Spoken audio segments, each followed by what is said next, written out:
বিপুল সঁহাৰি ৰাইজৰ ইমান অভূতপূৰ্ব সঁহাৰি মোৰ মানে আমিতো জিতাত জিতিমেই 100% মানে কনফিডেন্ট কিন্তু আমি যাতে 1+ পাওঁ মানে 1,00,000ৰ ওপৰত ভোট যাতে ৰঞ্জিত দাসে পায় আমি তাৰে চেষ্টাত আছো। আজি কোনকেইটা অঞ্চলত আপোনালোকে ভোট দিছে? আমি প্ৰথম টাপাত গৈছো, তাৰপিছত মই গোটেইখিনি আপোনাক মই ডিটেইলছত মই প্ৰথম সোমাইছোতো চাইলাবৰী মানে পঞ্চায়ত হিচাপত আমি ধেমচা গৈছো, ওদালগুৰি, গলিয়া গৈছো। ৰঞ্জিত দাসৰ প্ৰতি কেনেধৰণৰ সঁহাৰি পাইছে ৰাইজৰ পৰা?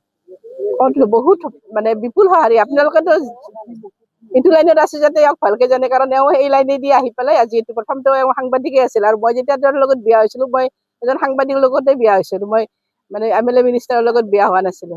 গতিকে আপোনালোকৰ প্ৰথম তেওঁ যিমান মিটিং এড্ৰেছ কৰে প্ৰথমতে গোটেইখিনি কয়, লাষ্টত মোৰ সাংবাদিক বন্ধুসকল বুলি এটা লাইন তেওঁৰ সদায় থাকেই মানে। গতিকে আপোনালোকে তেওঁক জানেই কি কৰি আছে, কেনেকুৱা কাম কৰি আছে।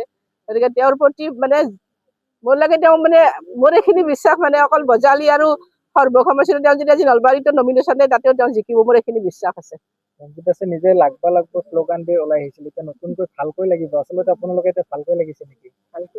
ভালকৈতো লাগিয়ে আছো, মানে আগৰ পৰাই লাগে আমাৰ, মানে মই এইবাৰহে লাগিছো, কিন্তু আমাৰ যিখিনি সৰ্বগৰ মানুহ আছে ভবানীপুৰ পৰা যেনিবা আমাৰ তাত এইবাৰ নতুন বজালিত চবে ভালকেই লাগে। মানে বজালিতো এনেকুৱা কৈছে যে আপুনি খালি নমিনেশ্যনটো দিয়ক, আপুনি আহিব নালাগে আমি কৰো। গতিকে কিন্তু আমি শ্ৰীমন্ত শৰ্মাদেৱক আমি সৰ্বগটো বনাজ দিম বুলি ভাবিছো। সেইকাৰণে আকৌ মানে এইখিনিও ক'লো যে ৰঞ্জিত দাসৰ বাহিৰে সৰ্বক বেলেগে উদ্ধাৰ কৰিব নোৱাৰে। সেইকাৰণে মানে বিজেপি পাৰ্টিৰ পৰা ডিচিশ্যন যে ৰঞ্জিত দাসক সৰ্বগত মানে খেলা হওক, তাৰ পৰা যাতে সৰ্বগটো আমি বনাজ হিচাপত মানে হিমন্ত বিশ্ব শৰ্মা ডাঙৰীয়াক আমি দিব পাৰো।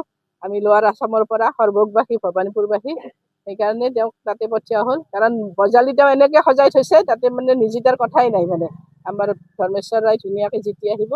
আমি অলপ সৰ্বগত অলপ কষ্ট কৰিব লগা হৈছে, নতুন ঠাই আছে এইখিনি, কিন্তু আমাৰ বিশ্বাস আছে আমি 100% মানে আমাৰ ৰিজাল্ট ওলাই গৈছে বুলি ক'ব পাৰি আপোনালোকে।